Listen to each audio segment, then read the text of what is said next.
Yo, what's good, YouTube? We coming back today with another show. Today we're gonna be talking about that David trial. And I'll probably stick around on this trial for a minute, I ain't gonna lie, cause it's some very weird shit going on. And we ain't going. We finna put all the truths on the table as usual. We finna give y'all the full story. And we finna expose David for being a weirdo. Trying to talk to kids like that shit, some normal ass shit. Like, this dude's super fucking sick, bro. And we finna break down all the sick shit he ever done. As usual. We finna give y'all the full story. But yeah, we finna break down everything that he done from the start to the beginning. But right now we gonna start off with the judge dropping the hammer, telling him he gotta go to trial for it. You gotta go to trial, bro. It's too much evidence against you. Not only that you didn't unalive somebody, you also started dating her when she was a kid, bro. Like, you 19, she 12 or 13. You done fucked up so many different ways, but we finna break it down. We finna put the truth on the table. Let's start the video off. Let's do it the right way. Today I am here to announce that Judge Charlene Olmedo held David Anthony Burke, who goes by the name David spelled D4vd, to answer for the horrific and barbaric killing of a 14-year-old at the time, Celeste Rivas Hernandez. That's DA Nathan Hochman out of LA talking after the conclusion of David's preliminary hearing. We are going to tell you what the court decided regarding whether or not this accused child killer is going to go to trial. And we just got a really big glimpse into what this defense may be. And I will tell you right now, it is shocking. Welcome to Sidebar, presented by Law and Crime. I'm Jesse Weber. We just wrapped up David's preliminary hearing. So this was over the course of several days. This is where the court would decide if there is sufficient evidence for this case to move forward to trial. Remember, he faces murder, continuous sexual abuse of a minor. What up, Fresh brother? My boy Fresh in the chat. Shout out my nigga Fresh for tapping in. What's the deal, brother? Come on, what's going down? I'm just breaking down this content, man. And this really ain't nothing to be smiling about. We finna get dead in on this nigga David. Weird nigga. Oh yeah, facts. And disclaimer, we not telling nobody to go out there and do this. We not promoting this. We aren't on here strictly to break down the news that happened today. And we will be putting David in the dirt. We not up here trying to brag on what he done or make it seem cool. He get a thumbs down. We finna violate him today. But I'm gonna let the video keep playing. Shout out my boy Fresh in the chat. Let's do it. Awful mutilation of human remains charges, all in connection to the death of 14-year-old Celeste Rivas Hernandez. We know her dismembered, decomposed remains were found in a Tesla out in an LA tow yard back in September. Then that's the first thing. So this case come about because they find this Tesla in the middle of LA. It's in a huge single name. The body is dismembered, so they cut it up. Then you do deeper research. He been dating this girl this whole time. I think the girl about 13, 14. Matter of fact, before we get the video started, because this towards what happened today. So, hey Fresh, make me one right fast, brother. Damn. Yeah, make me one, brother. I'm gonna kind of put it up in the chat, because I'm in OBS. But we're gonna get down to the very beginning of what went on. Because today they dropped the text messages. Not only that, we're gonna get a rough timeline of everything that happened. Damn, I'm gonna add in OBS, brother. I got you. I'm gonna really put the video on private, then I'm gonna re-release it whenever I edit it out.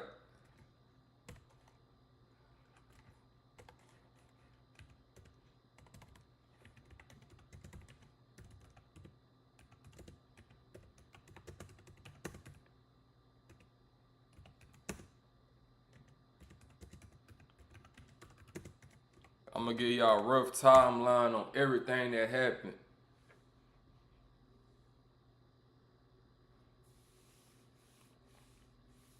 Cause we gotta get down to the bottom of this.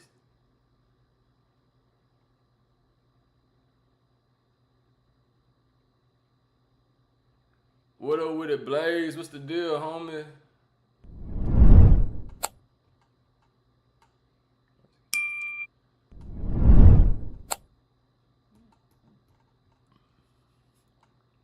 So, yeah, so coming to find out they had this online relationship. They was playing the game together.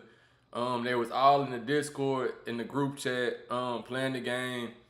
Of course, when you play the game with these kids, what I do is I don't talk to the people who I'm playing the game with. I talk to my chat like I'm talking to y'all now. I do that because I just want to talk to my chat. Really, I don't care about the in-game play. But it is some people, and they not all weirdos, but you do have your weirdos within this little sector playing the game who want to talk to kids. And this is the exact case of him talking to a kid on the game, then meeting in real life, doing weird shit, afraid to get exposed, so he unalive her. And I guess he thought this wasn't finna get called out. I guess he thought people wasn't gonna pay attention. I guess he thought he wasn't gonna make the front cover of the news. But we will be breaking down the content, and the judge just took his case to trial and said he had to stand for this case. So we're gonna start with the argument. It say on the night before her death of April 22nd, 2025, they argued via text about his relationship with another woman. She sent a furious message: I will end your career and your life. I will damage everything. So now look, they trying to make that out to be, because I heard they're trying to do a self-defense case on this. Don't that sound crazy? A self-defense case on a 13-year-old little girl versus a 19-year-old dude who I think he probably by 2021 right now. So come to find out they trying to do a self-defense case because she told him she would end her career. But my whole point is, if you not playing not even in the closet, bro, you playing in the playground with kids. This girl is undeveloped. Not only that, you dead ass wrong. Of course she gonna threaten your stupid ass every time. Like, the mindset of this dude is really sick and retarded. Like, this is a weird ass dude. So let's keep going. That's the argument. Cause she undeveloped, she a little kid, and she telling him, like, I guess she jealous or whatever, but it's all weird because she a little kid and it's a grown ass dweeb playing with a little girl. So it's all weird to start off. So the final night, on April 23rd, 2025, David is accused of sending an Uber to bring Celeste to his Hollywood Hills home. As she arrived, she sent her final text: "Girly pop, I'm almost there. Open your door if you're home." That's her already still treating him, because and it's sad because this is a very unfortunate situation. But because it's like, I can't just get over the fact this man playing with kids, homie. Like this is an automatic DP, death penalty, in the streets, locked up. Like, you gotta go, bro, because you didn't cross the whole different line. And not only that, he got way more weirder allegations that we finna keep going. We finna get the whole story. We just talking about today right now. This is the breaking news, but we finna get the whole full background. But we gonna start off slow. I'm gonna give y'all the breaking news of what's going on. So she arrived to his crib. He sent her an Uber. She arrived to the crib. She said, "Girly pop, I'm almost there. Open your door if you're home." So now we go to the alleged crime. Prosecutors say he stabbed her to death. Well, unalived her to death when she came through the door. Weird shit. Unalived her because he in too deep with a kid. Some shit that don't make sense. Some shit that should never even be said in the sentence. Trying to cover up what's in his closet, his skeletons. So he go ahead and do that to that girl for no fucking reason. Well, it is for a reason. It's because he should have just done something else to himself. But of course, he trying to hide the shit that he caused, because he a weirdo. But let's keep it going. The illegal relationship. They claim David began a relationship with Celeste in November 2023 when he was 18 and she was just 13. The court also heard she had become pregnant by him and then he got her pregnant. See, this is one of those rare cases when I ask myself, if he don't get a DP, who gets one? Who deserves a DP if a man basically do statutory rape with a little girl, then instead of him facing the shit that he done, statutory, I'm sorry, damn, great, I'm gonna cut that out, with a little girl, but instead of him facing his consequences like a man or just doing something to himself, he unalive. So it's just like, this is one of those cases right here, bro. Like, it's just weird as fuck. So the evidence presented in this preliminary hearing was graphic and disturbing. Discovery of the body, Celeste dismembered and decomposing remains were found on September 8, 2025 in the front truck of David's abandoned Tesla. Man, they let that girl body just sit in that Tesla, bro. They let her body sit in that Tesla for weeks, fam. Come on, dog. Like, come on, bro. Like, if this case doesn't deserve a DP, bro, it's just like, I don't know what do, honestly, bro. Like, if this, like, I feel like if this man isn't, I feel like if this man isn't found in a certain type of way, bro, the whole prison system, the inmates, everybody, all bullshit. Appreciate that, Fresh, brother. Because I got to keep going. I ain't going to lie. And copyright disclaimer under Section 107 of the Copyright Act of 1978, allowance is made for fair use for purposes such as criticism, comment, news reporting, teaching, scholarship, and research fair use. Shout out my boy Fresh. Bet. So let's get to the cover up. Prosecutors say David bought 3 chainsaws, a shovel, a pool, and body bags online. They allege he used these items to dismember Celeste's body in his garage to prevent blood from spilling. One of the chainsaws have never been found. Now, this is a perfect case of somebody who's not like that whatsoever. Trying to do something. He trying to cover up some tracks because, first of all, he in over his head. He really doing, like, this was never premeditated. He just doing weird shit trying to fit in. Like, not trying to fit in. He doing weird shit trying to cover up some bullshit that he started. So he looking up how to do it. They got all these messages. They got all his records of him looking up how to do these certain crimes, how to do this, because he's trying to cover up something that he's just too shameful and embarrassed to really stand on. And it's really weird as fuck because, first of all, it's a little girl, and it's just the measures that he went. It's like you went all these measures and you done everything in a stupid ass way. Cause there's no getting out of this. And the sadder part is her parents, and I'm gonna get on that. But yeah, this is a sad ass situation. So the legal relationship. Oh wait, hold on. Cause I think I'm moving down too fast.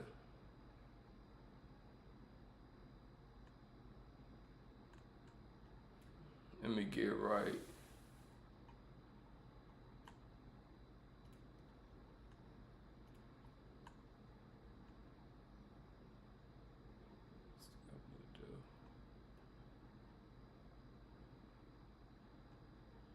Yeah, here you go. DNA and tattoos. Celeste's DNA was found in the blood stains on the garage floor, a rowing machine, and the other items at his home.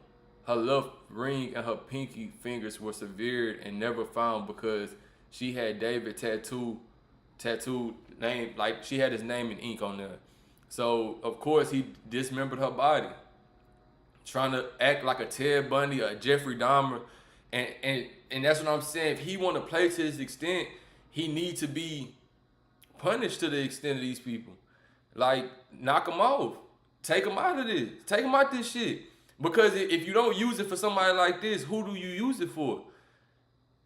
Like, it should be no reason, and that's the thing with most of these pop dudes. Like, and I'm only gonna talk about people that was convicted of this shit.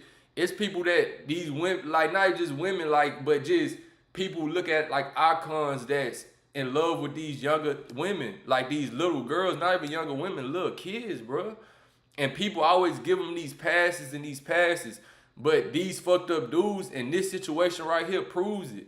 Cause it's people advocating for these people who love kids and they trying to fight for this, but this proves how fucked up these people really is in the head, bro.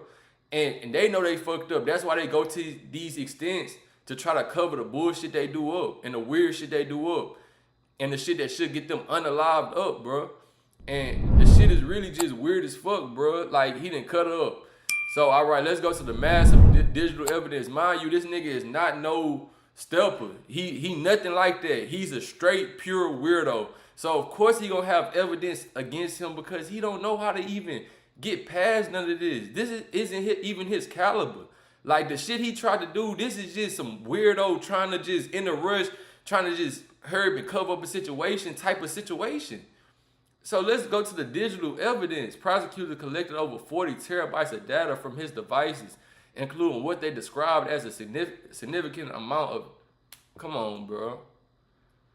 And that's exactly what I'm saying about this situation, bro. Flat out weirdo. And even when this case first started and they presented it to the media, for the longest we wondered why they haven't even locked him up yet. Why was he still running around? But you get caught with drugs in you. That's what I'm saying. And man, this a weird ass situation. So let's go to what the defense argued. Let's see, because there's people defending him. So let's see what they defending him saying. David lawyers maintain his innocence and argue the evidence is not sufficient to prove unaliving.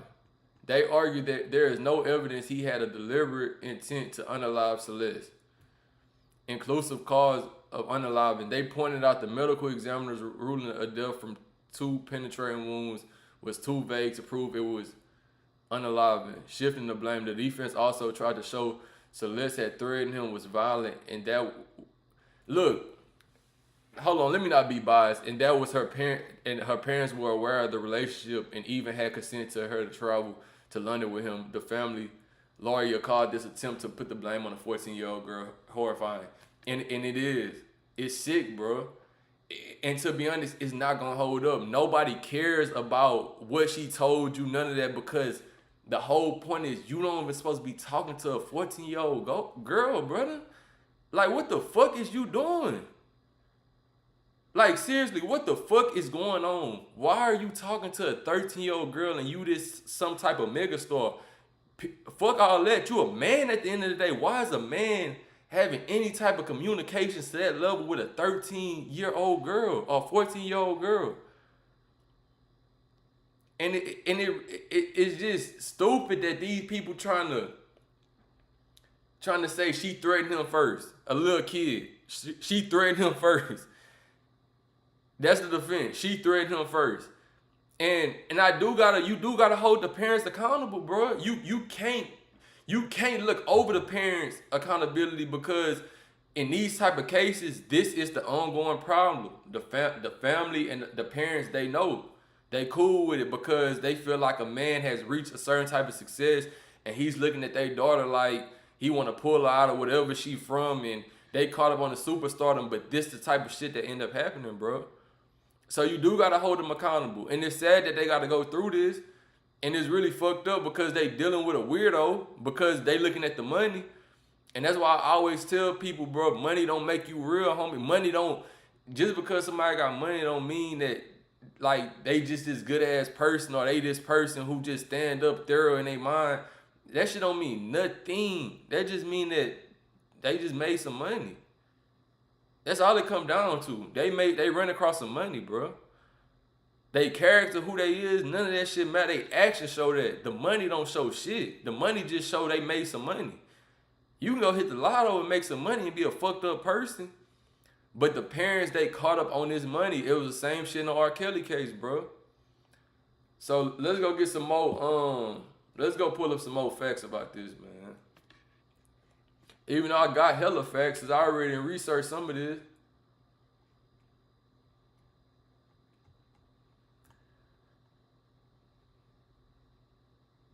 So we got that part. We got the defense. We got the text.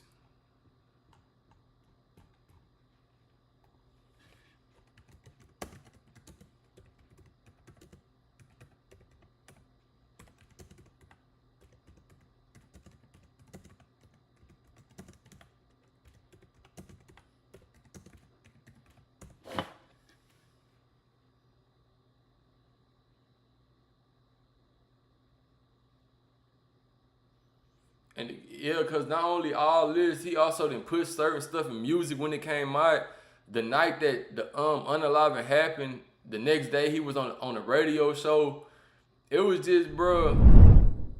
It was all types of shit that we gotta get to, bro. It's all types. Then he tried to lie and say he didn't know she was 11 at the time. He came out with a lie saying he didn't know she was 11 at the time. It just been all types of weird shit that came down that we gotta get to. Look, this one say eerie parallels to his music video. This was another thing. Since he an artist, he putting certain shit in music, playing that game, playing that subliminal game about unaliving a fucking 13-year-old, bro. So a major talking point among fans is the disturbing similarity between the case details and David's own music videos, which seems to foreshadow the crime. One More Dance. Let me see. Just 7 months before Celeste's body was found, the video shows David covered in dragging his own body and putting it in the back of a car. A couple then goes on the run with a body, eventually digging a grave and burying them.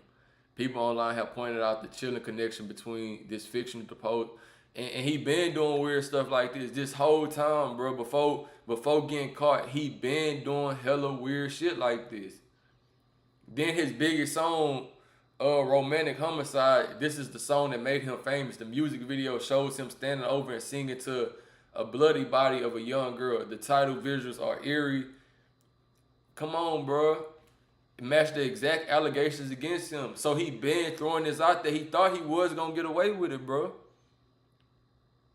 And that's why I feel like, bro, this right now, we all gotta go in on this nigga, bro. Everybody, if you do content, you need to be going in on this nigga. He a bad representation of the race.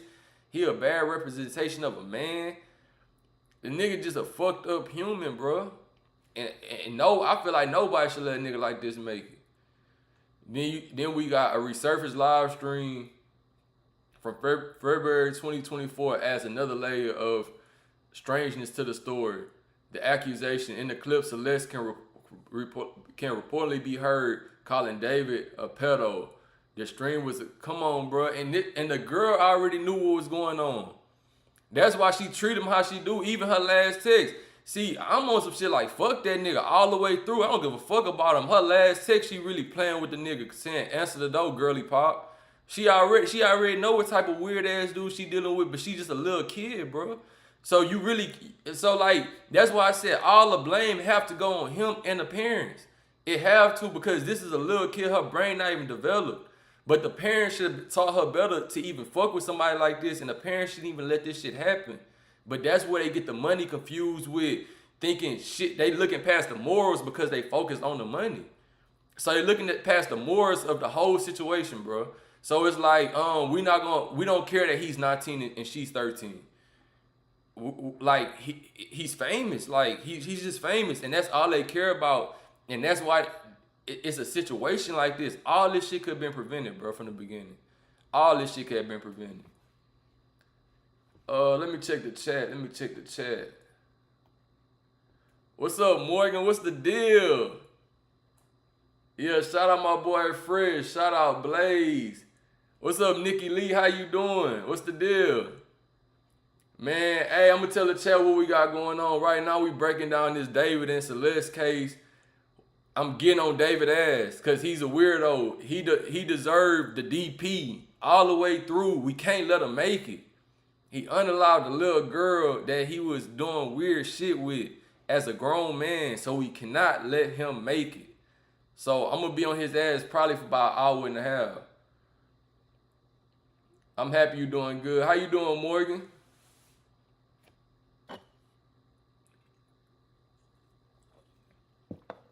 Shout out the chat, man. So yeah, now we're going back to the live stream of 2024 when she calling him a pedo, because that's what he is. And he knew, and that's why I say the whole him saying I didn't know she was this age. That right there, it was live stream. I remember watching that video. That video right there confirms that he knew what was going on. Right there in that video, that confirms he knew exactly what was happening. It's no I didn't know nothing, because she literally said she caught him one. So that means that he have to know and she have to know. Oh yeah, Nikki, yeah, he was 19, she was 13. He unalived the left of the right inside her inside his goddamn, what it's called, his Tesla. All that, Nikki, some weird shit. But we finna get into the reaction. Viewers in the chat were joking about the Epstein files and David Allen, which fueled a wave of conspiracy theories connecting him to Jeffrey Epstein. Yeah, that was just propaganda. But the whole thing is, even his viewers knew this was going on. The whole thing about this case was people knew that this was going on. People in his own community, because he was an online guy. People in his YouTube community, his Discord community, they was already talking about this shit. Everybody knew this was happening. That's why it was so weird when they never arrested him when this shit first came out. That's why everybody was like, damn. And all this evidence kept coming out. But they finally got him, bro, and he got to go face these charges. A persistent narrative from some of David's supporters is that he did not know Celeste was a minor, a claim that has become a strange part of the online discourse. She said wood chipper material. Yeah, Nikki, yeah, we gotta advocate for that DP. We can't let him make it, Nikki. We cannot. There's no way we can let this nigga make it, bro. He gotta get the DP, bro. You cannot do crimes like this, cause I don't give a fuck about the jail shit. Unalive him. That's what unalive him. If he wanna play with crimes like this, you gotta get him gone. So yeah, so he's saying that he didn't know that she was this age.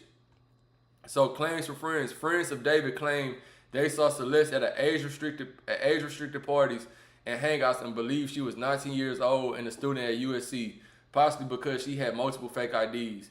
The dispute, this is a directly contradiction by the prosecution, which alleges David never knew her age and began a relationship with her when she was 13 and he was 18. It remains a key point of contention. So, yeah, we already debunked that, because it's a whole live of them, and she on there calling him a pedo, and he got to hurry up and end the live. So that's literally debunked. Just the internet debunked it. Literally, this been out. This not nothing I made up, nothing. It's a video. We can play it if y'all want to see it. It been out. So, let's go to the next point. The foreign machinery. A private investigator hired by the homeowner of David's rental property made a bizarre discovery that has added to the disturbing nature of the case. It said the investigator found what he described as a heavy-duty tool and machinery you would never need in Hollywood Hills home inside the property. He characterized them as farm equipment and said they were sadistic and could be used to eliminate a body. And that's another thing. He ordered all this stuff in his name. So he didn't order right after her death. Hours later, he didn't order a chainsaw, 3 chainsaws. He just ordered a whole bunch of heavy machinery, and her body chopped up, bro. Then they found particles of blood inside of his garage. It's like no way he can beat this case, bro. It's literally no, like the case is damn near already over. He's sitting in court, he laughing in court. He want to play this role, so I feel like just give him what he want. Give him the DP. Just give it to him, because that's the role he want to play as is. The mysterious, all right, we already got to that point. What's next? We got the fake ID. And yeah, that's pretty much it. But I'm gonna go, we're gonna go watch the video about it. Let me see.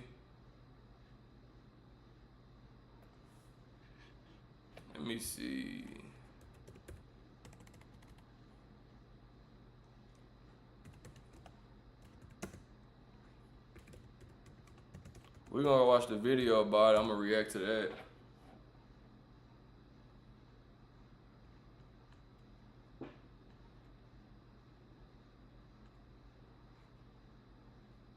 Then he got that girl pregnant, bro. That's even worse. Yeah, this is the video I watched earlier. What was their reaction to it? I like making my podcast. I don't like making short clips of my podcast. So the AI chooses. Shout out them. Was their Y'all go reaction subscribe to them. They've been keeping up with the case. I didn't watch some of this already, but I'm gonna rewind it. I like making my podcast. I don't like making short clips of my podcast. So the AI. fake And we ain't gonna blood, watch it all, Celeste but- clothing, an inflatable pool, cell phone evidence, someone getting kicked out of the courtroom. This is everything that happened in the morning session of day 3 of David's preliminary hearing. We are bringing back our reporter who is in the courtroom, and we're going to discuss it all right now. Welcome to Sidebar, presented by Law and Crime. I'm Jesse Weber. Yeah, so as you just heard, there is a lot to get into as we talk about day 3 of this preliminary hearing for singer David. Remember, he is accused of sexually abusing, murdering, and dismembering 14-year-old Celeste Rivas Hernandez back in 2025. Her dismembered, decomposed remains reportedly found in the front trunk of a Tesla out in LA back in September of last year, a Tesla that was reportedly registered to the singer. So the question becomes, and think about how much of an idiot this dude really is, bro. So you do an unaliving. Not only that, he done weird shit with the text messages. So whenever so he sent her for an Uber. When the Uber arrived, she said, "Hey, lollipop," or whatever. "Hey, girly pop, I'm outside." After that, it was no more text messages from her side. He fabricated hella text messages saying like, "Where are you? Did you come here?" He done all that. He done what he done to her, cut up and put her inside his car and leave his car out to nowhere, like just out in nowhere, and just left it like that while her body decayed in the inside. Like, you know what type of slow this nigga really is, bro? You done all this shit just to leave everything pointing right back at you, bro. You gotta give him the death penalty, bro. for this preliminary hearing, does the prosecution have enough? Is the court going to determine that there is sufficient evidence to support these charges for this case to move forward against David? Like I said, a lot to get into. Let's jump in. Okay, so let me bring in once again our eyes and our ears in that courtroom, Julia Deng, NBC LA reporter who has been fantastic. We get her notes in every day. They are so thorough. They are so specific. They're so detailed. Thank you so much for coming on. So first of all, before we even get into the substance, before we even talk about the demeanor of David, this court day started with fireworks. The judge was not happy. What happened? Jesse, what a morning. We are in day 3 now of this preliminary hearing, and it started with a little bit of drama this morning. There was actually a reporter who was kicked out of the courtroom. The judge excluded her from today's proceedings because apparently there were live transmission rules that were violated. So this court has been very strict about preserving the integrity of this case. And we've talked about this before. Obviously, no cameras are allowed in that courtroom, no phones. You know, I'm not communicating with you guys.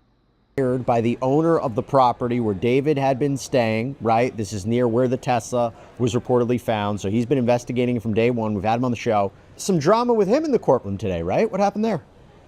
Right. That's right. Now, according to the prosecutor in this case, the deputy DA, Beth Silverman, apparently Steve Fisher violated grand jury secrecy. And because of that, she made a request this morning for him to be excluded from the witness list. He was in the courtroom. He was sitting right by me. He stood up, acknowledged that request. There wasn't any kind of pushback. There was no argument there. And he walked out. So we're not going to hear from Steve Fisher in the courtroom as part of this preliminary hearing. But obviously, if this... I'm trying to really bear through this. I didn't watch most of this, but I'm trying to get to the good part. So y'all just bear with me. They're going to start getting to the case. To trial, we do expect to hear from him. I know he's been on your show. I've heard those interviews. He has a lot of intel that I think is going to be critical to this case if it goes to trial. But right now, we are still in prelim. This is day 3. They just need to establish probable cause for this to move forward. So we are now on, I think, witness number 8. And it just shows how slow and just retarded this dude is, bro. And it's like, and I'm not saying that in a bad way against, it's just him. Fuck, like, I don't give a fuck about this dude. But it's the fact that, hey, shout out Stunner. Shout out you, bro, for sure, fam. But yeah, it's just the fact that this nigga really pleaded not guilty, bro. Like, what in your mind really makes you think that you finna beat this shit? There's no way you beating this case. It's no way. Like, we don't care that she threatened you. Bro, we don't care about none of that shit. Bro, she fucking 13, gang. Like, what don't he understand? Of course this was going to trial. Bro, you fighting life or the DP. That's it. It's nothing else. It's no way you getting out of this. That's all you fighting, bro. Life or the DP. It's no, you pleading out, they giving you 20. No. Like, you done. You overplayed your hand in this shit. You done way too much, bro. You already dead wrong for fucking with a 13-year-old. That's enough to get, in the streets, that's enough to get your head blown out. Pardon my French for YouTube purposes. That's enough for you to get unalive. But then you go out your way and cut up her body? That's why I said, I don't even see if they give you life in prison, I don't see you surviving. I don't. I don't see you making it out. But let's keep letting it play, bro. As this continues, and we're all expecting this to go through the rest of today and likely even tomorrow, maybe on Monday as well. Yeah, and look, Steve Fisher has provided, really, really insightful information in this case, some of which has actually been backed up by what we saw by the prosecution's filing. It was not surprising considering what we heard from Steve, and he's been quite vocal about this case. He's been quite vocal about David. He's been quite vocal about the prosecution as well, so interesting development. Okay, before we get to the witnesses, I always have to ask you, since we don't see it ourselves, it's the best we get are sketches from the courtroom artist. David, what's his demeanor like in court? Because the way we've been looking at it the past few days, for somebody who is, by all accounts, I mean, if you ask me my legal opinion, I think there's going to be enough here for this case to move to trial. For somebody whose life is on the line, for somebody who's facing murder and continuous sexual abuse of a minor charges and unlawful mutilation of human remains charges, the past few days, what we've seen, how it's been described, is somebody who seems kind of like nonchalant, pretty bored, kind of casual, doesn't seem to be too stressed out. Is that what he's looking like today? Yeah, Jesse, and see, that's another thing. Then he in there acting like he just don't care. And that's why I say you have to give him the extent of you have to give him the extent punishment. Because he already in there acting like he don't care. They showing videos and pictures of this little girl body cut up, bro. That's what they showing in there. And he just sitting there. They say he's smiling at some moments. He laughing with his lawyers, who all female lawyers. I don't even understand that. I know you gotta represent somebody, but it's like, damn, this nigga a crumb. Like, he's like the bottom of the fucking earth. But he's sitting there, he got a smirk, he acting like he don't care, straight face, jotting shit down. It's just, bro, it's really hard to really watch. And I don't see how this man family even on his side at this point, bro. There's some shit my mama look at me like, son, you done what? You ain't my son no more. It was like nobody finna rock out with you over these type of crimes. So, and then her parents involved. This shit weird. Shout out Nikki. She said they gonna put him in isolation most likely. Nikki, even in isolation. Look, Nikki, a lot of people don't know this. Go look up Jeffrey Dahmer case. It was guards behind that shit too when he got unalive. It's like, in a case like this, it's like even the guards don't fuck with you.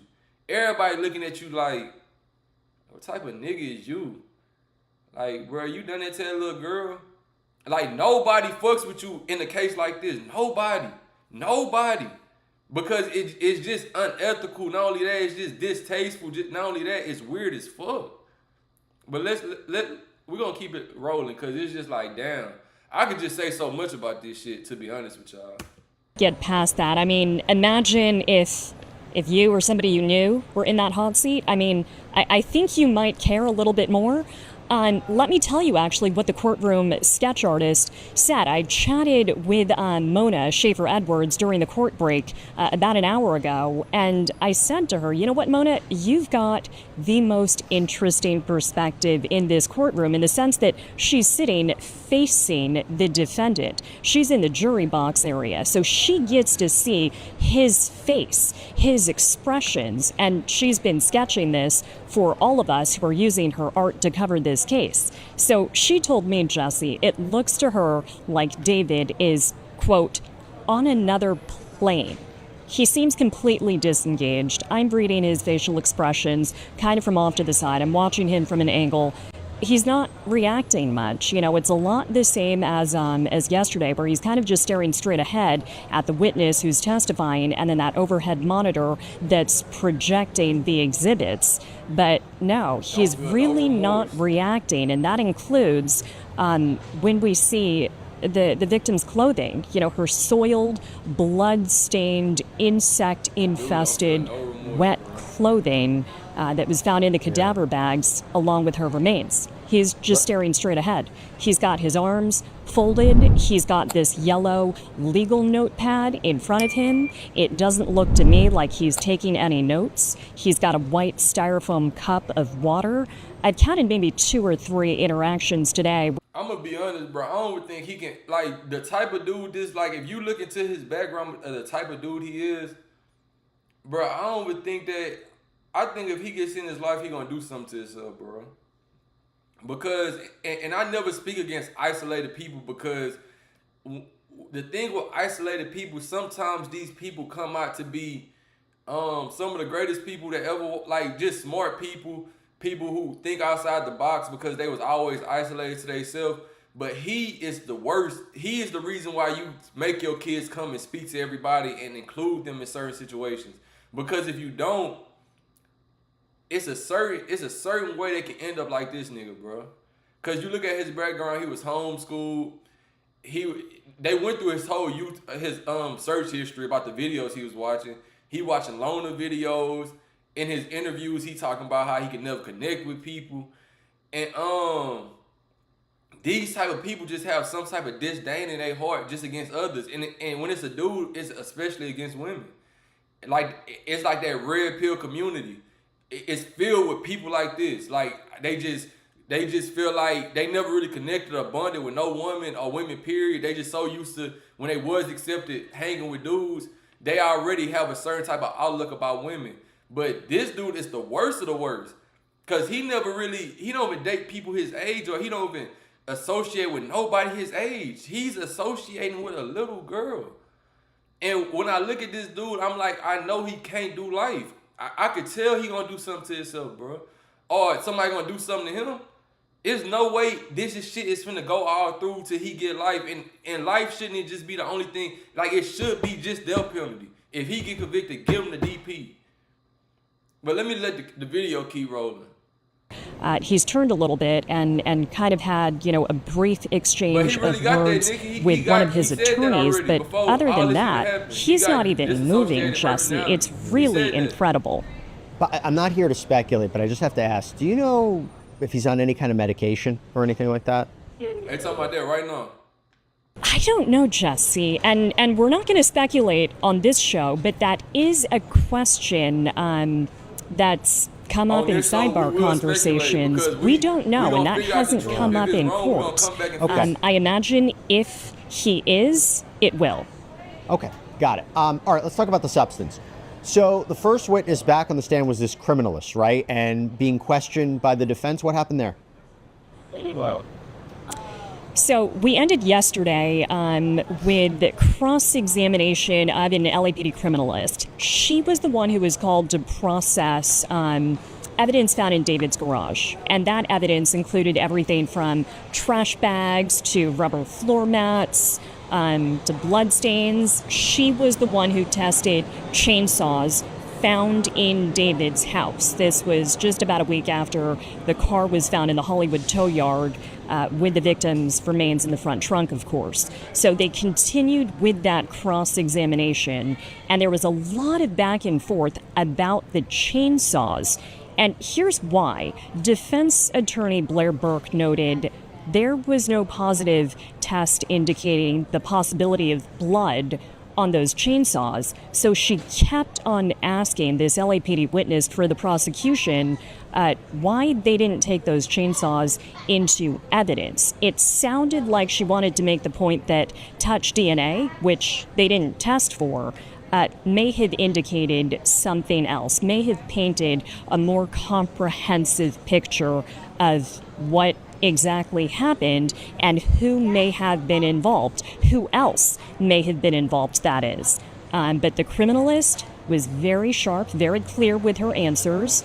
At one point yesterday, she even brought her notes back out to make sure that she gave precisely the information that was documented during this investigation. So she said there did not appear to be any kind of forensic value to those chainsaws that were found in the garage, and that's why they were not taken into evidence. So my big takeaway from all of this is that perhaps those were not the weapons or tools used for dismemberment, even though. But mind you, so she said all that, but the truth of the fact of the matter is one chainsaw missing. And it was chainsaws recovered, but the only one that people are suspecting, the one that he used, is missing, bro. So and the defense have been saying, I guess that is one of the arguments, like y'all haven't even recovered. I mean, not that y'all haven't recovered. The only chainsaws y'all have are the ones that like they don't have no fingerprints, they haven't been used. But the whole point of the matter is, we know he ordered 3 chainsaws. He ordered 3 of them. Y'all only found 2. Not only that, it is particles of blood inside. He had a blue pool in there. In that pool, it's particles of the little girl blood in that pool, bro. It's like she was found in your car. Like, everything leads back to you. And even if it don't, you already suspect because you had a whole relation. Like, we not finna look over nothing. Nothing is flying by. We not gonna say, well, the murder was unalivened. Like, we could try to fight this for, bro. You already committed a full-blown crime. You having a full relationship with a 13-year-old girl at 19. That should be enough to really give you some years. It should be more than what they give people, 7. It should be way more than that, considering y'all having sex.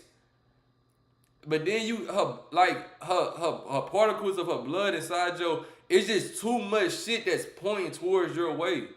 It's no way we can overlook. It's no way we can overlook none of this. There's no way you can sit down and make any of this make sense.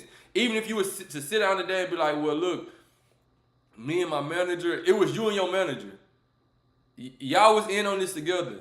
It's a heinous crime. It's no, this person in my account felt like she was just, because that's what they trying to lean towards. They trying to lean towards self-defense, and they keep bringing up the manager. So, you could tell that's what they're trying to push towards. But let me let the video keep playing. Found in David's garage during this search. Let me just clarify this point, just so it's clear for our audience. I heard there was reporting, maybe even testimony, about a missing chainsaw. I don't know if that's accurate. Yeah. And what about any evidence of a cleanup, including of the chainsaws? Correct me if I'm wrong about either of those points. Correct on the first point. There was another chainsaw, a Makita brand chainsaw that we talked about the other day that was ordered online and delivered to David's house. As far as I know, from the evidence presented so far, that chainsaw was not located during this search. The 2 other chainsaws, and here's why the criminalist said there really was no forensic value. She testified earlier that had they been used for dismemberment, there would have been no way for blood to be cleaned up to the point where their testing did not indicate something of forensic value. So when they did that initial test on scene and there was no presumptive positive, they elected not to take those 2 chainsaws into evidence. But yes, there is a missing one. There is another one, and I'm sure that's going to come up later in this testimony. And in terms of a cleanup at all, I know that there's a whole big back and forth yesterday about whether it's actually blood, possibly blood. Anything about a cleanup? Yeah, they found a trash bag. This was part of that same witness's testimony. They found a trash bag. It was double bagged in the garage, and they did go ahead and test the interior bag. Again, there were 2 black plastic bags, and inside they found stained wipes, white wipes with some kind of brownish stain. We actually saw the exhibit photos. They were described as kind of like Clorox wipes used to clean. So I think what the prosecution is painting a picture of here is wipes used to clean up blood. And those wipes, according to this witness's testimony, did in fact test positive for the possible presence of blood. There's a question mark on a lot of this. You know, it cannot be stated that it was positively identified as blood. That does require additional testing. But I think... One thing I'm going to tell y'all about me, I really have a disdain towards police officers. I don't like them. I don't like nothing about them. I feel like half the time they bullshit on their job. I feel like it's always other people solving the case for them. I feel like they always just bullshitting. People do their jobs for them 24/7. That's how I feel about police officers. In this case, they need to do whatever they can to make sure this man get the DP, bro. This is where they should be putting all, like period, in this world, period, when it comes to this is the cases they need to be involved in. These are the cases where if they are more involved in these type of cases, the public would probably look at them with some type of better perception of what the fuck they do and why, to protect and serve. Maybe we will start looking at them different. Maybe if they stop fucking with the little dude up the street who trying to fucking sell a zipper of grass or smoke, like, and making that and putting it on the fucking hood of the car, maybe we'll take them serious if they keep prosecuting and keep grabbing the people who grabbing these kids up, bro. Like, when she said that they forcing shit to happen on him about this shit, yeah, force that shit to happen. At this point, because we already know it's substantial evidence already. But at this point, you gotta finish making the case. Like, we already, because he is rich, he have been using his resources this whole time. It wouldn't be far-fetched if he put it on his goddamn manager. Because that's already been circulating around. It wouldn't be far-fetched if he tried to put it on his manager. So, because in these type of weird cases, that's always what happens. Out of nowhere, something weird happened, you like, damn, it was the manager the whole time, or it was, but no, come on, bro, we all know it was him, bro. Because his character already at issue just off the fact that he even dealt with this little girl like that, bro. And yeah, because they talking about the police, like said it could be a blood sample. And when I hear that, I already know what it sounds like, bullshit. But why not use it to go ahead and finish them off? Even though it probably don't hold up. But I'm gonna tell y'all one thing, and that's what I was trying to look up. The lawyer he got, I mean not the lawyer, the DA prosecuting this case. What's her name? She haven't lost a murder case yet. Yeah, Blair Burke. Y'all can look her up. She haven't lost a murder case yet. And not one. So I think she going for the DP. But yeah, this dude, he pretty much cooked. Let's keep letting the video play. This witness stated on the stand yesterday and today goes to show that there was plenty of biological evidence found during that search in David's garage. Now, here's something interesting. Somebody will listen to this and say, really? So we are not 100% sure what was maybe used to dismember her body. I don't believe we have the alleged murder weapon. This feels like problems for the prosecution. However, I read your notes today. There was a very important back and forth, a very important piece of testimony regarding this blue inflatable pool and how this potential purchase by David of this pool, how it matches up to what was found with Celeste's remains. Can you talk to us about that testimony today? This, Jesse, is visibly, to me, a non-expert, irrefutable. We heard from another criminalist from LAPD. She did the actual forensic analysis of the inflatable pool, in addition to material that was sent to her by the LA County Medical Examiner's Office that was collected during the victim's autopsy. Now, that includes, I mentioned her soiled clothing, and bits of blue plastic found during the autopsy that were essentially embedded in her remains.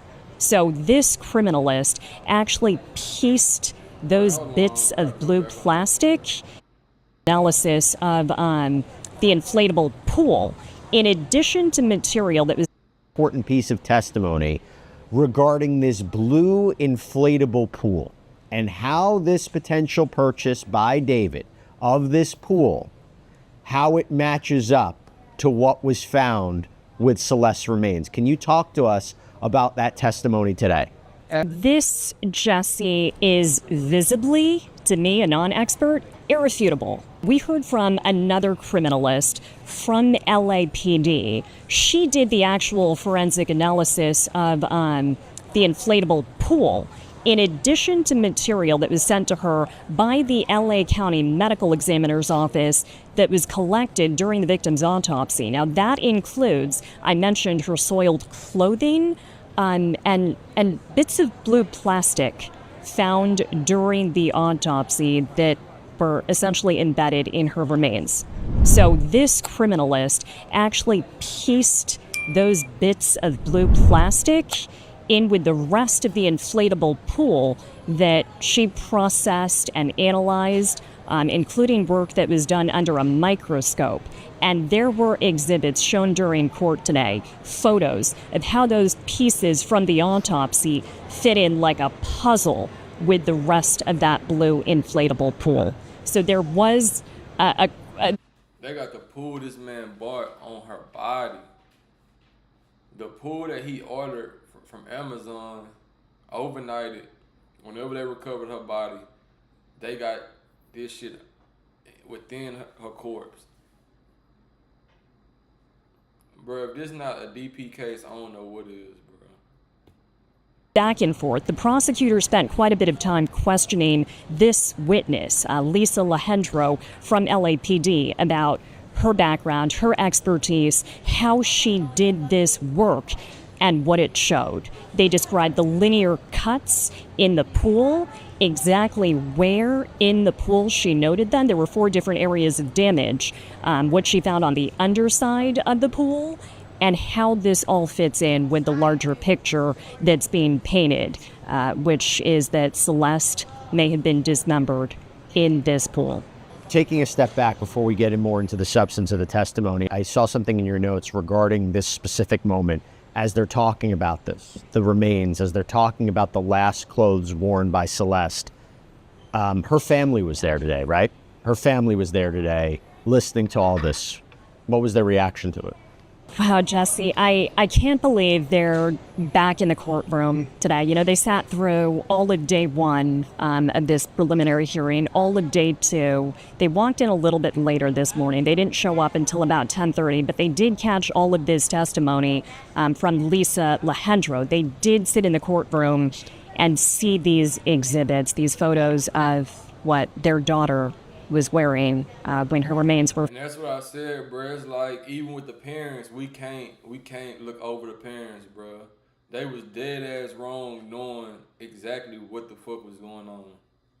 And it's like, it's always with these parents in these type of situations when you dealing with, and it's sad, underage girls, the parents and the superstar, they always let it go for some reason.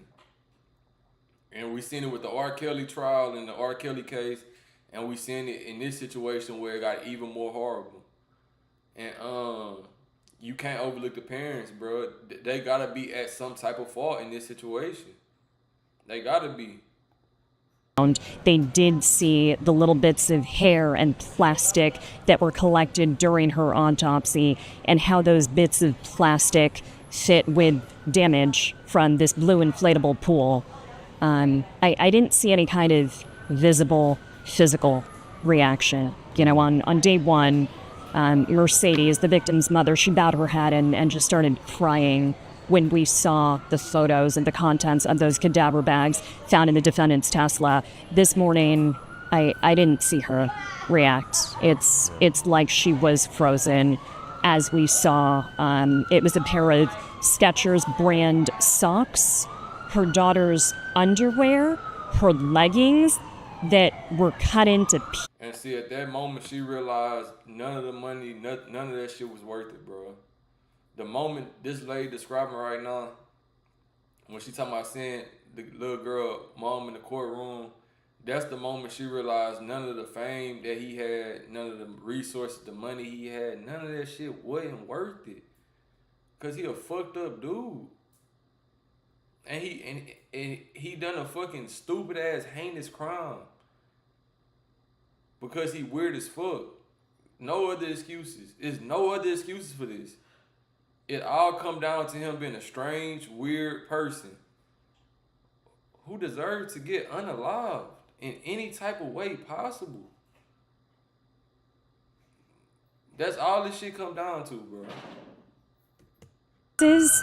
And that's because her legs were allegedly cut off at the kneecaps. It's horrifying. I mean, there's really no other way to describe it. It's horrifying. It's unthinkable what happened to her. It is unthinkable what this family is going through. I've said it before, I'll say it again. They're not only navigating the loss of their daughter and how much spotlight is put on this case, but having to see these photos, having to hear this testimony, it does make me always wonder whether or not the prosecution is trying to present, maybe even more than they need to in a preliminary hearing, because it's a low standard to get this to move forward. It's only probable cause. But I wonder if they're signaling to the defense, look, we have a strong case. Do you really want to take this to trial? Is there some sort of deal? Maybe we could take the death penalty off the table if we chose to go that route. Nobody wants us to. See, listen to what he just said. He said the prosecution didn't even have to come this hard. Like, literally, the prosecution, like, the evidence they presented, that alone would get him sentenced. No cap. Like, usually in these type of situations, they try to give the most minimum evidence they have so they can really just bang it on you in the end. But in this type of situation, the evidence they already presented, he's saying like they already done overpowered with the information. It's like everything from here on out only get way more disturbing. Like everything from here on out, this is what gives the DP. Even though I already have enough evidence that I done seen that I already vote for the DP, personally me. But everything from here on out, when this trial first started, day one, and we gonna go through it day by day, we will be having a saga on this case. We got to put all the facts about this David dude on the board. Even if I find out something new about him, I may strike up another live tomorrow. I'm not going to stop until we get down to the very bottom, all the way up to the last day. Oh, you know what I'm saying. But let's keep the video going. But what he's saying right now is like the prosecution already overloaded evidence. Like they went minimum evidence and still would have got this case through. Still would have proved their points. Let's keep it going. Nobody wants jurors to hear this. We don't want the family to experience this again. Something I'm just keeping in the back of my mind as we hear about this. But I do want to get into something that I have been waiting for, the digital evidence. So if we recall, right, the prosecution has claimed that David lured Celeste to his home out in LA, right, on that April night back in 2025. And, I'm wondering if we're going to hear about Uber receipts and things like that. But the cell phone tracks people. The cell phone tracks people's location. This has been critical because today we finally learned about the geolocation data of David's cell phone, right? So talk to us about that testimony from this morning. This is fascinating, and if you're somebody who likes to nerd out on data, this is going to be the most interesting part of this testimony for you. Now, I had questions when I first read some of the charging documents about why in the world anybody would take their own car, especially a car tricked out with software like a Tesla, to do anything that might be criminal. And on top of that, not just their car, but their iPhone. So right now, right before we broke for lunch, we were hearing LAPD testimony from their expert who analyzed not only the Tesla data, but David's cell phone data.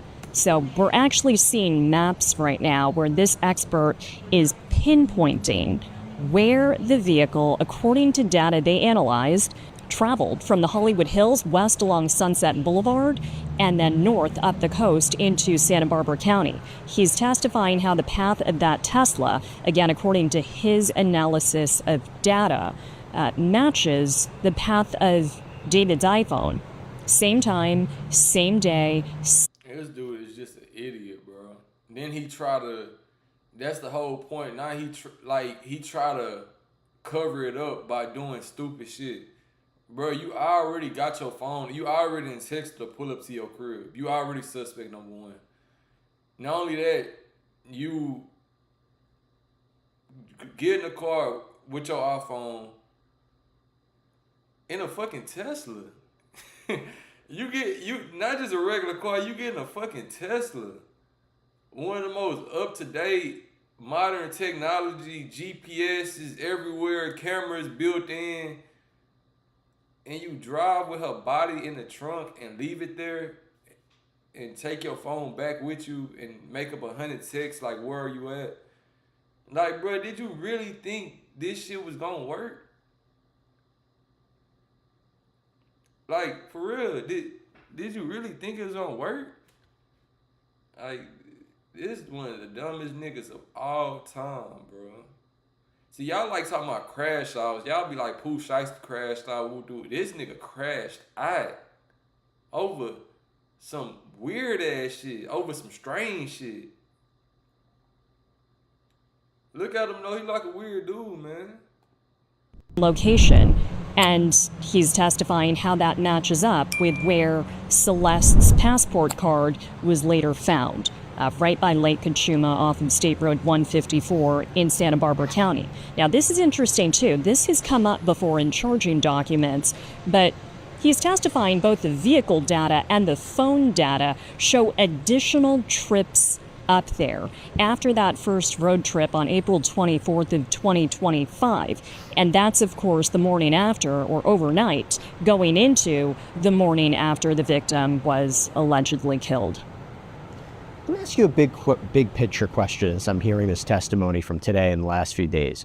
It seems that a lot of the focus has been so far on the alleged cleanup, the dismemberment, the cleanup, trying to get rid of the evidence of this alleged killing. Mm-hmm.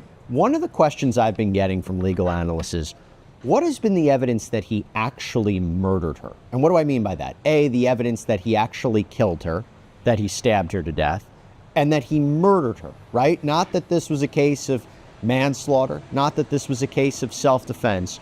So far in this preliminary hearing, what has stood out to you as the evidence that he murdered her? None. There has not been any. This is circumstantial evidence. And what you pointed out the other day, Jesse, is that many of these incriminating Amazon and Home Depot purchases that were made online under a fake name for items like burn cages, fireproof mats, chainsaws, body bags, trash bags, they were not made until after April 23rd, again, the day of her alleged murder. So we haven't seen anything like home security video showing the actual killing. We have not heard from any witnesses who testified about being there and actually seeing this go down. We've heard a lot about... And I guarantee y'all, they saving all that for the trial. Everything that they saying they haven't seen yet, that is what they're saving for the trial. All you need is circumstantial evidence right now to even start this out. Everything that they're saying they haven't seen yet, that is what they saving for the trial, bro. That's why I said whenever this trial starts, this is going to be one of the most weirdest trials. This is going to be like a Bundy trial, bro. And I wouldn't be surprised, and mark my words, I wouldn't be surprised if it's more women who come out about this shit. More women, not even just about this situation, about other people. Because that's what type of person we dealing with, bro. And I'm an optimistic person, so it's not like I kind of think, sometimes I think outside the box. Sometimes I can see above, you feel me? So if I really didn't feel like, if I felt like it was some type of way he was being framed, it wasn't him or nothing like that, I'll call it out. I'd be like, bro, I don't think it was him. I don't care about public perception of how this case go and all that, but bro, everything point towards him. You can look at him and just tell he's guilty, bro. You can look at all the evidence so far without the smoking gun, and you can just look at the context clues of what happened, and it's either he's guilty or he's involved. And not only that, he's already guilty of one crime, and that's having sexual relationships with a minor. So that alone already put something in my mind of what type of dude he is. Then you got all the songs and just the build up to everything that didn't happen, the build up, the slick shots, the music videos, and him acting like he carrying something, the tweets of him saying DK out of nowhere, decay, and about her body right, all this shit, bro. You knew what the fuck was going on, bro. So as of right now, I know they're not showing the smoking gun yet, because what they trying to do right now is they like how the first guy said, they overload them with evidence, circumstantial evidence to get the case in the door. And now this is when they finna go and rock them. They finna rock them to sleep, rock them to the chair. That's what they finna do. And it's gonna be a sad, disturbing case, bro. And disclaimer again, man, like I'm not putting this out for people just to go do what this idiot done or nothing like that. I'm putting this out to show this dude is a fucking weirdo, and everything he stood for this whole time was weird shit. He a piece of shit type dude, a fuck nigga. That's what I call him, a fuck nigga. That's what he is. He a fuck nigga. Really not about shit. Just one of the prime example of everything you don't want to be, you don't want your kids to be, you don't want to deal with. That's what he is, bro. The prime example of it. The human you don't want to be, literally. And I'm not saying it in the way because he have a preference or nothing. I'm saying it in the way because that's just who he is. Kids are never a preference. That is the bottom of the bottom. You deserve unaliving every time. If that goes through your mind, you're a fucked up person. And you need to go seek help. And if you act on them emotions, just know you deserve an unaliving in some type of way. If somebody gotta do it to you, or you gotta do it to yourself, or however it gotta go. But we don't need people like this running around at all, bro. We're gonna finish up on this video. I'm probably gonna do 5 more minutes, because next I'm finna break down the feds indicting Cool Kicks, the shoe spot. But this David case, like I said, this was the beginning of this case. They was just trying to make sure it get in the door. But now the case is in the door. He will be prosecuted for this case, either guilty or not guilty. And we're gonna keep up with all the events surrounding this case, literally, because we have to. We have to get down to the bottom of this. Let me keep the video going. I'm probably gonna watch it for 5 more minutes, then I'm gonna hop off and I'm gonna get ready for the kicks, not the kicks crew, the Cool Kicks live. So bet. He may have done it, right, for financial gain. We've heard a lot about cleanup and cover-up efforts, including this road trip that is supported by data from both the car and the phone. But evidence about the murder itself and how it was carried out, where I think we're all waiting to see where that goes and what additional intel the prosecution has. Well, here's the way I would look at it. I'm curious if the medical examiner is going to testify today or tomorrow. And if the medical examiner testifies, or people from the medical examiner staff testify, that she died from 2 penetrating wounds. So now you're saying, okay, she was killed. If they also match that up with text messages, which we haven't heard from yet, as far as I know, right? Messages between David and Celeste leading up to this night in April. If they can show they were fighting, if they can show she was going to expose him, and then he lures her there, gets her an Uber, and that there's no more activity from her cell phone after that night in April. He doesn't reach out to her, although I understand today there was a test, there was evidence today about him, about that phone call, so talk about that. But I think that's what we're looking for next. Maybe they started with the relationship, they started with the cover-up, and then they may move into the actual killing. Because look, at the end of the day, if they're saying, you know, she went to his place, there's all this evidence of potentially dismemberment there, what else do you think happened? Although, you know, is this a slam dunk or not? So just, I mean, that's my thought. You can jump, you tell me what you think about it if you're hearing rumors of who else may testify. But the call, I think, was interesting today too, right? This alleged call that he made to Celeste. That was interesting, and defense attorneys actually jumped in to object during that portion of testimony. It was sustained because they wanted to make sure the court record stated that, the LAPD detective isn't testifying that David, the defendant, made a call. They wanted to make sure the court record stated his phone made that outgoing call. But that call was placed about half an hour to an hour after the Tesla got on the road heading north towards Santa Barbara County. So again, that speaks to the alleged cleanup and cover-up efforts.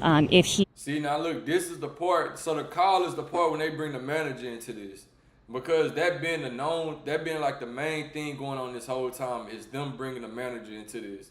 Them saying the manager was helping everything. He was helping facilitate everything. He was a part of the cleanup crew. He was the reason why David could have got away with this crime. They said the manager been in on it, bro. And that goes back to my point. It's even some niggas who will pick money over morals, knowing this nigga dead ass wrong. Nigga, I don't care if you my little brother. Man, I don't care if you my son. Bro, if you 19 and you dealing with a 12, 11, 13, 14, 15, 16, bruh, is you fucking serious? There's no excuse for that. There's no excuse to make up for that. But like I said, we finna, she's just bringing the manager in. I watched this full clip already. Whenever the trial start back on day one, or even probably tomorrow, I'm gonna bring up some more weird shit about this nigga, and we're gonna keep the content rolling on him. At least 1 hour a day, learning and breaking this dude down until the actual trial start. But we will be keeping up with the trial, everything involved, and yeah, there's more to come. Now look, y'all go watch my last video about the Andrew Tate case. Is he guilty? Is he not? His case a little bit different than this one, even though he got some heinous crimes on his case. But we did react to his argument. So I'm leaning towards I still don't know about him, because the crimes is just too heinous to look over, but he do make some good points. So y'all go watch that last video. Probably in 30 minutes, I'm gonna start a new live, and I'm gonna be talking about the Kicks crew, not the Kicks crew, damn, the Cool Kick situation. How the feds then picked up on them, how they said they were stealing shoes out of the fucking train, train stations, and just doing weird shit with shoes. And I'm gonna just break down and analyze that whole situation. We'll probably do that for an hour, then call it a night. But thank y'all for sitting around. If you stuck around to the end, I appreciate you, man. Hit that like and subscribe button if you're not subscribed yet, and keep tapping in with your boy.